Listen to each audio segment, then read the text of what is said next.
Bienvenidas y bienvenidos una vez más a un programa, un episodio nuevo del Desfiladero, este espacio en el que cada miércoles analizamos temas de la agenda nacional y a veces también de la internacional.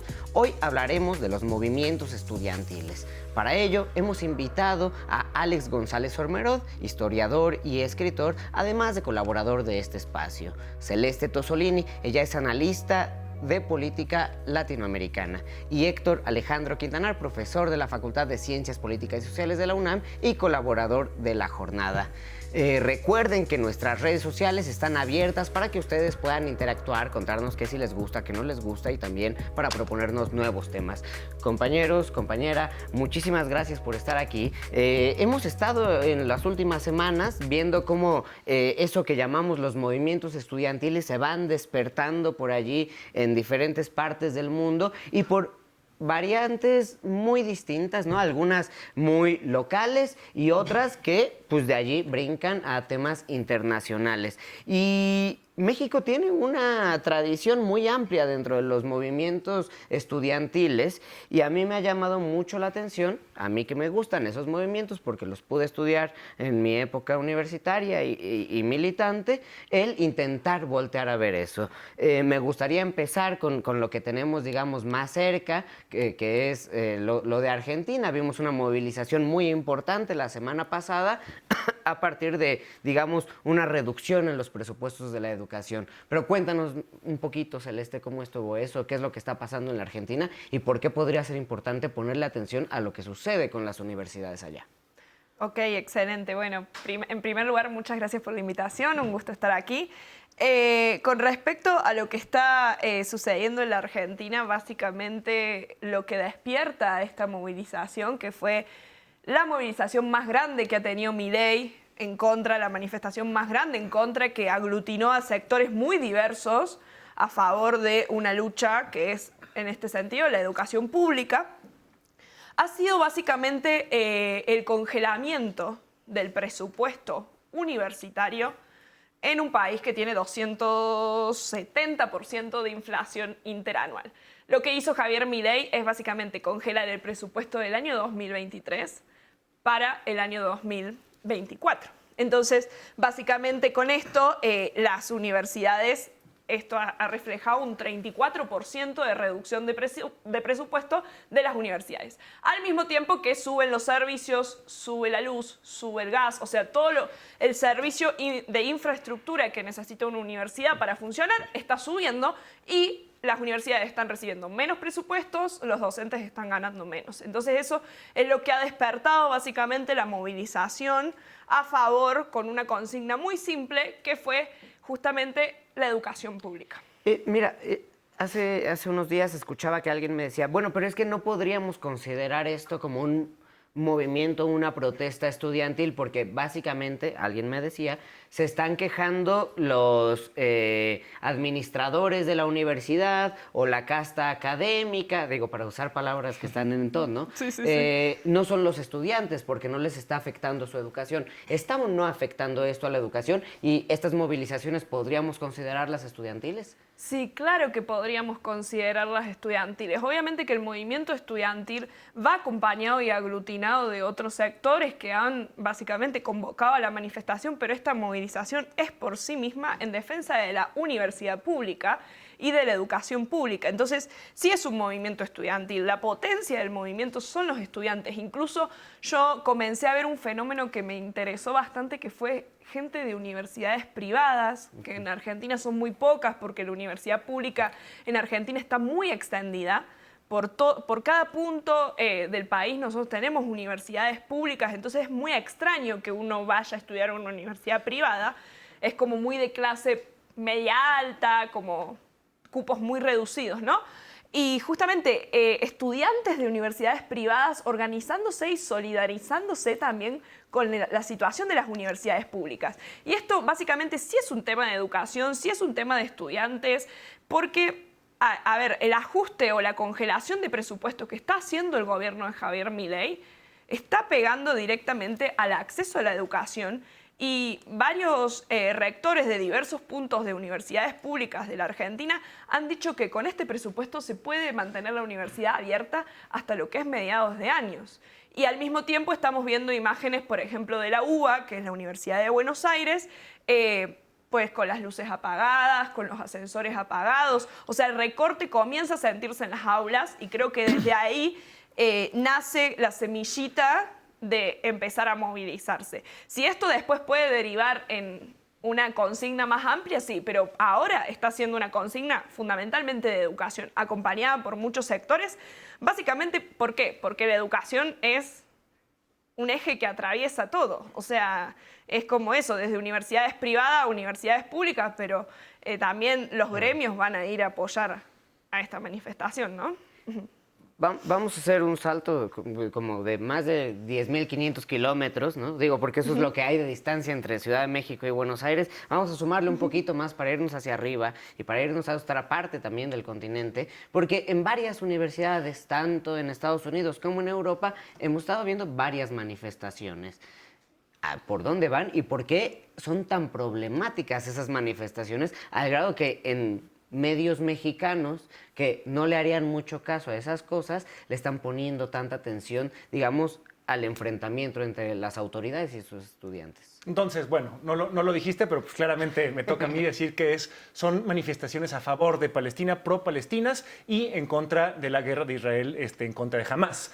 Me interesa mucho que hayas dicho que no son cuestiones locales, pero en Estados Unidos específicamente no hay nada más local. Estados Unidos es el gran patrocinador del Estado de Israel y eso es fundamental en el cisma generacional que estamos viendo ahorita en tiempo real en las universidades. ¿Por qué digo eso? Porque una de las cosas más claras para mí, se ve mucho en redes sociales, se ve mucho en los discursos de los estudiantes, hay una división muy clara entre las viejas generaciones que veían las críticas al Estado de Israel y eran básicamente equivalentes al antisemitismo. Eso ya no parece ser el caso con las generaciones más jóvenes de los estadounidenses. La generación Z ya no hace esa confluencia de ideas. Entonces lo que estamos viendo es a los jóvenes salir a manifestarse y por eso yo diría que también tenemos mucha violencia, porque estamos viendo al Estado que no le gusta que haya críticas en contra de su mejor aliado en el Medio Oriente. Entonces, por eso podría decirse que hay mucha violencia, además de que en Estados Unidos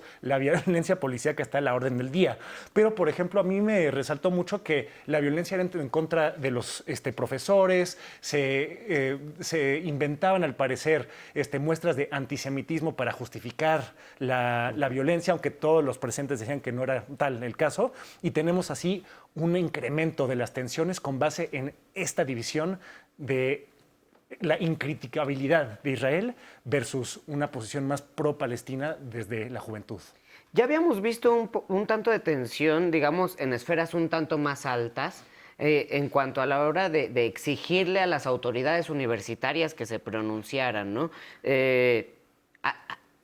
¿Ha ido pasito a pasito esto? ¿O tienen infiltrados? ¿No? Es muy importante saber. Pues mira, la policía dice que hay infiltrados. Dicen que no son protestas estudiantiles porque en varias universidades dicen que hay más gente de fuera de la universidad que adentro. Pero esa es la naturaleza de las protestas estudiantiles. Los estudiantes tienden a ser digamos, la rosa de los vientos moral de una población, que se unan más personas como los gremios en Argentina, que es muy usual que eso ocurra. La solidaridad intersectorial es fundamental para que tomen vuelo este tipo de manifestaciones, porque hay muchas manifestaciones estudiantiles a lo largo del tiempo que pasan relativamente desapercibidas, pero yo creo que es un tema mucho más profundo que solamente, entre comillas, Israel-Palestina, pero también yo creo que hubiera pasado desapercibido de no haber sido tan vehemente la violencia en contra de los estudiantes. Llegamos, nos acomodamos dentro de México. El día de ayer, en la Facultad de Filosofía y Letras de la UNAM, hubo una asamblea para discutir entre estudiantes, una asamblea que yo hace mucho tiempo que no la veía, dentro de los espacios de la UNAM. Pero ahora mi pregunta sería como, a lo mejor es que México está muy bien y por eso los estudiantes mexicanos no tienen tantas manifestaciones o no se articulan. ¿Cómo vemos a México en ese sentido? Bueno, es que en el caso mexicano ha dependido siempre mucho del contexto de quién está en el poder. Yo quiero arrancar con lo que se decía de Argentina, que Celeste ya explicó aquí muy bien. Me parece que cuando alguien, en el caso de Milei, cuando eres alguien ignorante de tu propia historia, pues mínimo le echas un ojo a tu región. Si no te conoces a ti mismo, mínimo le echas un ojo al vecindario. Hoy, 30 de abril de 2024, se cumplen exactamente 25 años y 10 días de que inició uno de los movimientos estudiantiles más importantes en México, que fue el del Consejo General de Huelga en la UNAM, 1999-2000. Que al igual, el CGH, que al igual que ahora, como ocurre en Argentina, una cuestión de presupuesto, que en el caso mexicano era quitarle la condición pública a uno de los grandes referentes de la educación superior, no solo en México, sino en América Latina y del mundo, que es la UNAM, para convertirla en una universidad que, bajo la premisa de que se iban a estudiar socioeconómicamente a los estudiantes, iban a ponerse cuotas diferenciadas. Que en el fondo era, si ya de por sí la universidad, con todo y que es pública, en México se había reducido siempre ha sido una universidad con poco espacio para la cantidad de demanda que gente que legítimamente debe entrar, y eso devino en un movimiento que se prolongó por casi un año y que puso en entredicho a el gobierno en ese momento, que tenía un plan, el de Ernesto Zedillo, de privatizar al máximo todo lo posible. Entonces, más allá del triunfo o no del CGH, que al final el movimiento se terminó con represión, habría que mirar lo que pasa en la UNAM, porque es una herencia de lo que pasó en ese momento. Hoy ningún rector, ni siquiera los más priistas de los rectores que ha habido desde entonces, ya se va jamás a atrever a decir que hay que revisar las cuotas en la UNAM o que hay que revisar su condición de entidad pública y gratuita. Eso fue un movimiento local, que probablemente no trascendió más allá de lo regional, que probablemente no terminó tan triunfante como hubiera parecido, pero en realidad su triunfo moral fue tal que hoy nadie se atreve a contrariar de nuevo la estructura pública de la universidad. Si Milei no toma nota de eso, y pues tampoco ha tomado nota de lo que ha ocurrido en su país a lo largo de un siglo, pues me parece que esperemos que sea un destino parecido para los estudiantes en Argentina. Me parece que nos das un contexto histórico increíble, ¿no? Sobre todo a la hora de recordar el CGH, pero ahora sí, digo, voy a volver con algo que a mí me parece muy importante, ¿no? ¿Qué sucede por un lado, con los estudiantes mexicanos de todos los niveles estudiantiles? Y también, ¿por qué tendrían que ser importantes los movimientos estudiantiles? A la hora de hacer un tantito de memoria, nos acaba de decir Héctor el tema del CGH, pero ¿por qué habría que ponerles atención? Si los estudiantes tampoco son tantos, ¿no? ¿Ellos qué hacen? ¿Por qué hay que ponerle atención? ¿O qué es lo que marca? Hace rato tú hablabas muy importante de qué es lo que sucede en las universidades y por qué hay que voltear a verlos. Pero yo no sé si le damos esas dimensiones, dado que yo creo que desde tal vez lo que en México fue el Yo Soy 132, ¿no? O previo a la pandemia, algunas cosas con el Me Too, no hemos tenido grandes movimientos estudiantiles que provoquen una expansión más allá de el mismo centro educativo. No sé cómo lo miras tú, Celeste. ¿Cómo ven en tu universo de maestrantes? Yo creo que principalmente a los movimientos estudiantiles, a las causas estudiantiles, hay que darle atención por dos causas. Que básicamente esto va a llevar a la respuesta de por qué es importante la educación, por qué necesitamos educación pública, gratuita, de calidad, laica en un país. Uno, hay como dos razones que a mí me parece como que esto pasa en muy pocas causas.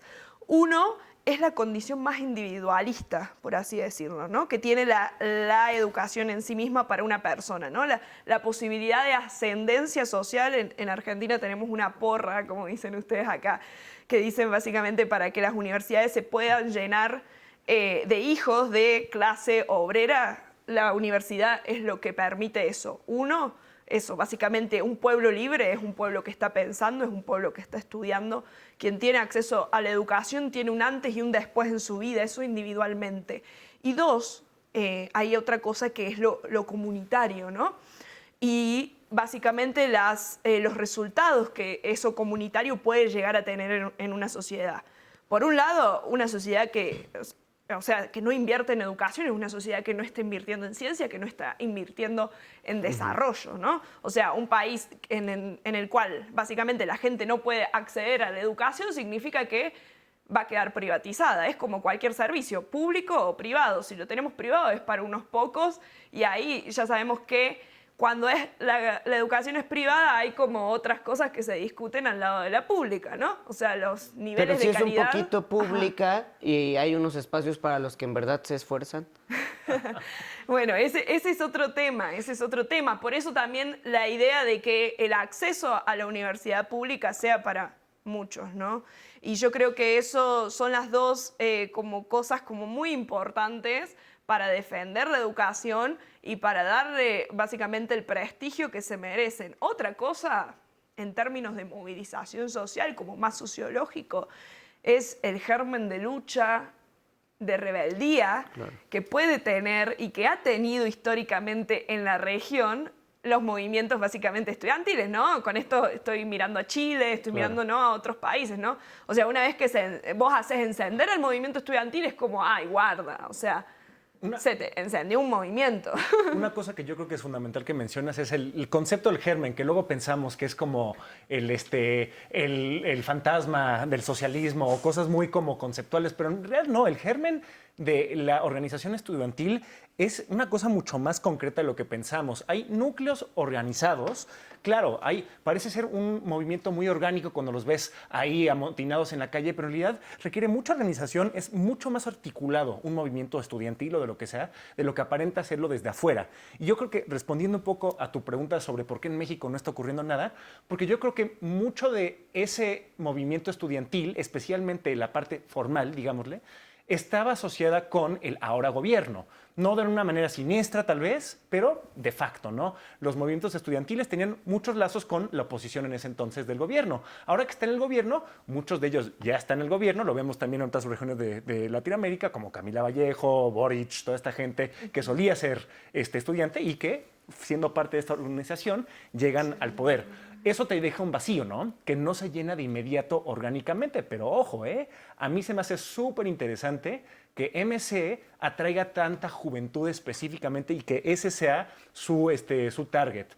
Que ellos sean lo suficientemente ineptos para no organizarlos bien, creo que es otra cosa, pero no sé más accidental que la juventud se vaya por otro partido en busca de una organización que los organice. Bueno, y Álvarez Maínez no ha estado tanto en eventos masivos en plazas públicas, sino que ha intentado trabajar más universidades. Yo no sé si ustedes saben, pero Héctor además hizo un trabajo muy importante sobre el origen de Morena y el desarrollo de Morena. Y yo me preguntaría si Morena o la Cuarta Transformación termina, digamos, quitándole fuerza o bases a esos movimientos estudiantiles y separándolos también hasta cierto punto. Bueno, yo coincido con la tesis de Alex, aunque yo diría que en las universidades en realidad el activismo político es plural. Lo que ocurre es que casi siempre el de izquierdas es más visible por la propia naturaleza de esta ideología política que es mucho más colectivista, mucho más social, menos individualista. Pero bueno, en el caso mexicano pensemos, la autonomía de la universidad es producto de un activismo desde el conservadurismo para pugnar por la pluralidad ideológica en la universidad en ese momento, en los años 20, que era en realidad una crítica a el México de la ideología revolucionaria.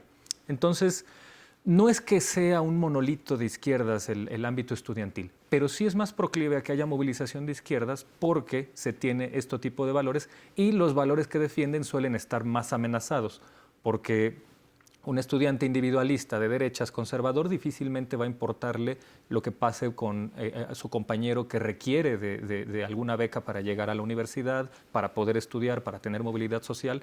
Difícilmente va a tener esa atención. En cambio, alguien con esta postura pues es más proclive a organizarse desde las izquierdas.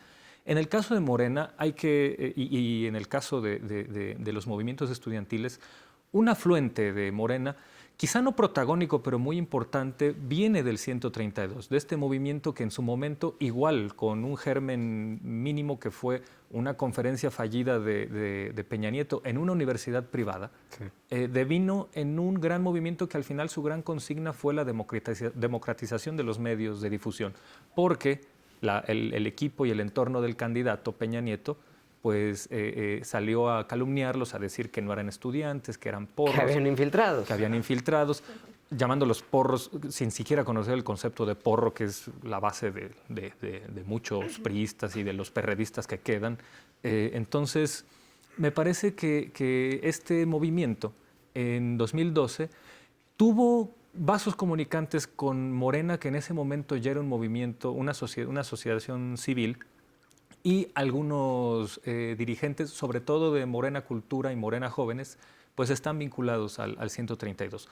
Yo vuelvo a esta tesis de que quizá no es tanto, bueno, desde luego que queda un hueco ahí, porque bueno, hay que mirar ahora quién es la candidata de Morena a la presidencia de la República, que es una ex dirigente, ex integrante por lo menos de un movimiento estudiantil en los 80 muy importante, que es el CEU con Claudia Sheinbaum.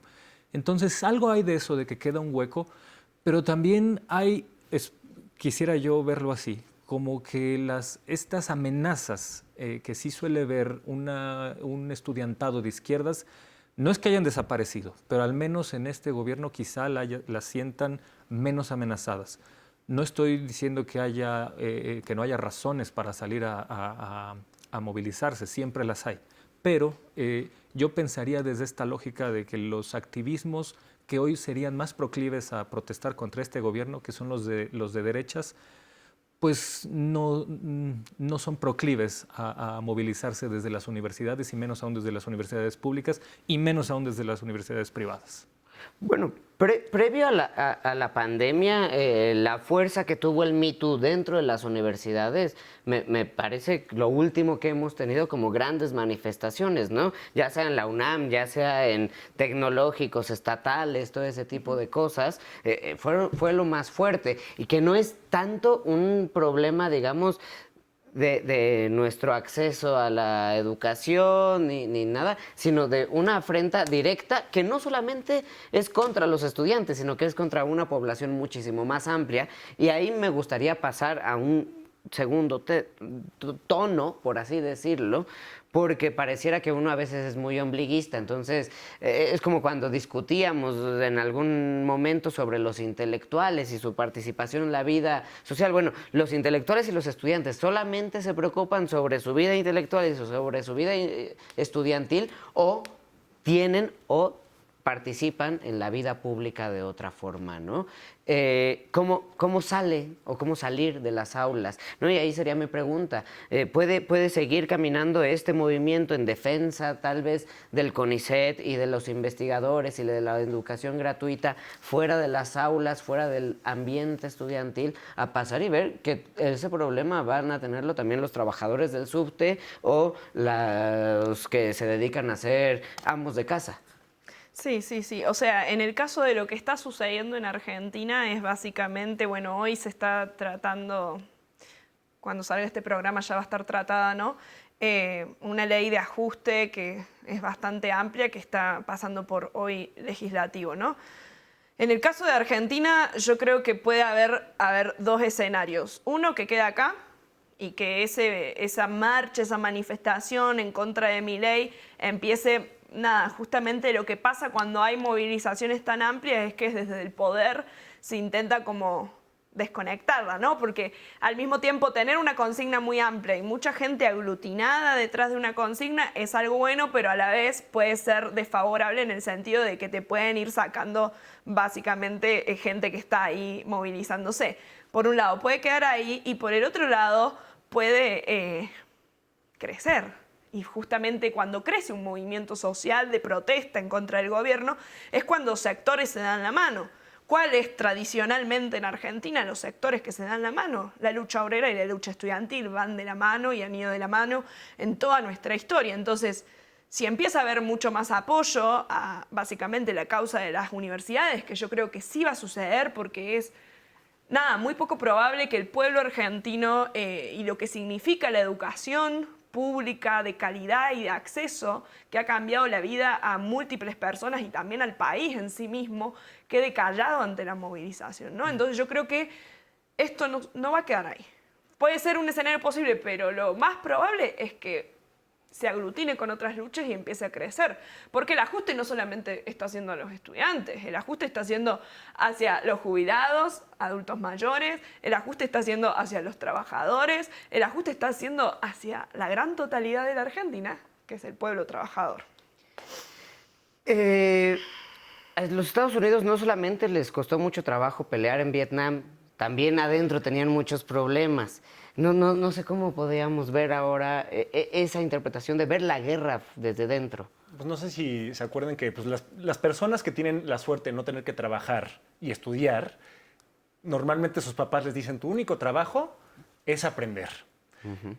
Esta es la praxis de eso, porque ¿qué tienen los estudiantes? Tienen tiempo libre y tienen mucho acceso a el tipo de literatura que los agita, que los hace pensar y que los hacen cuestionar el mundo como es, ¿no? Literalmente para eso son las universidades, para concebir otros mundos, otras sociedades, otras maneras de gobernar, y ven la contradicción entre lo que les dicen sus profesores y el mundo en el que viven. Lo vemos muchísimo con la asociación del movimiento de liberación negra en Estados Unidos durante Vietnam, el movimiento hippie durante Vietnam y también el comunismo, que no estaba tan fuerte en Estados Unidos por razones obvias. Aquí lo vemos otra vez, ¿no? Regreso al cisma. Estamos viendo una división entre la contradicción que tenemos entre dos generaciones que seguramente por estar más cerca de la Segunda Guerra Mundial, los horrores del Holocausto, ven una afrenta en contra de Israel como una afrenta ante todos los judíos. Por eso vemos esa postura del gobierno alemán muy, muy fuertemente a favor del Estado de Israel. Pero entre más te distancias de eso, más empiezas a cuestionar eso. Y yo creo que esa es la razón por la que la generación Z es la que más está cuestionando por qué diablos estamos dejando que ocurran estas atrocidades cuando normalmente no aceptaríamos ni la mitad de esto, un genocidio frente a nuestros ojos. Entonces, regresando a ese punto, o sea, los estudiantes tienden a ser la voz moral de la sociedad justamente porque su chamba es pensar en mejores mundos por todos nosotros que andamos talacheando todo el día. La Asamblea de Filosofía y Letras llegó a dos acuerdos, ¿no? Uno es una exigencia y unas movilizaciones hacia el gobierno federal para que rompan relaciones con el Estado de Israel, y otra es un campamento ahí en la rectoría de la UNAM. Sin embargo, creo que hasta cierto punto se junta con una gran interrogante que existe, que es que, digamos, son tan cercanos o fueron tan cercanos muchos dirigentes hacia la 4T que se ha quedado medio apagado. Pero en un momento de cambio, de transición, de época electoral, hay muchas exigencias que se han quedado pendientes. Yo no sé si tú ves, Héctor, que has estudiado a Morena y el movimiento, que haya unas ganas de discutir eso, de hablar con los estudiantes, de ver qué queda pendiente que no se ha visto todavía. Es que me parece que esa vertiente formativa de Morena, esa vertiente de discusión y de inclusión de diversas demandas y de correa de transmisión social con los movimientos sociales, quedó, si no omitida, quedó como puesta en pausa, puesta entre paréntesis, porque evidentemente los cuadros del partido que hacían eso se fueron a gobernar. Se está tratando de retomar esta variante activa del partido a través de la formación política, pero es complicado para un gobierno más bien para un partido que nació como un movimiento muy impugnador, pues ese era su terreno fértil. Hoy que es gobierno, donde esa inercia de lucha y de demanda se tiene que transformar en una especie de cuestión que tramita, que procesa demandas sin malquistarse con el gobierno porque representa al gobierno, pues es mucho más complicado. En el caso por ejemplo, se mencionaba hace un momento esta movilización de las mujeres y del movimiento feminista en universidades públicas mexicanas, que bueno, hay que también considerar los movimientos estudiantiles en México más que un proyecto un proyecto, como se les acusó en su momento, es que tienen un proyecto socialista, están manipulados por la Unión Soviética, etc. En realidad se ha tratado de movimientos antiautoritarios que tratan de darle, más que demandas electorales, como darle contenido a la democracia, a las instituciones democráticas. Esto me parece que fue lo que ocurrió con el movimiento feminista, que a pesar de ser tan contestatario contra el gobierno, pues tiene cierto vaso comunicante con el feminismo que se reivindica a sí mismo como López Obradorista y que pone en la palestra y que pone en la mesa los temas donde en esa agenda se ha avanzado, que la despenalización del aborto, el derecho a decidir, etc. Entonces, creo que Morena, en tanto partido-movimiento, se dio un buen nombre para poder decir que iba a ser esa plataforma que es capaz de ser al mismo tiempo poder y tramitar, pero le ha costado ahora que es gobierno. Claro. Me van a matar en cabina, pero quiero que me regalen una frase para terminar. Tienen 30 segundos cada uno y con eso nos despedimos para que pueda esto cuajar. Vámonos. Voy a decir una polémica para mi gobierno. La educación es libertad. Los movimientos estudiantiles no importan hasta que empiezan a articular las necesidades del resto de la sociedad y se unan con otros sectores. Solitos son muy ombliguistas, pero si empiezan a pensar más allá de la teoría y empiezan a practicar lo que están aprendiendo en las aulas, yo creo que ahí tenemos el inicio, el germen de grandes movimientos sociales. Bueno, yo quiero hacer un paralelismo entre Netanyahu y Milei. Bueno, Milei representa en Argentina la prepotencia de los impotentes y bueno, Netanyahu acusando de antisemitismo a todos. Ambos de derechas siempre son victimarios con discurso de víctimas. Pues ya lo escucharon, amigas y amigos, los movimientos estudiantiles sin duda alguna no son la antesala de otra vida, de una vida adulta y de desarrollo, sino que son su necesaria corrección. Esto fue El Desfiladero, nos vemos la próxima semana.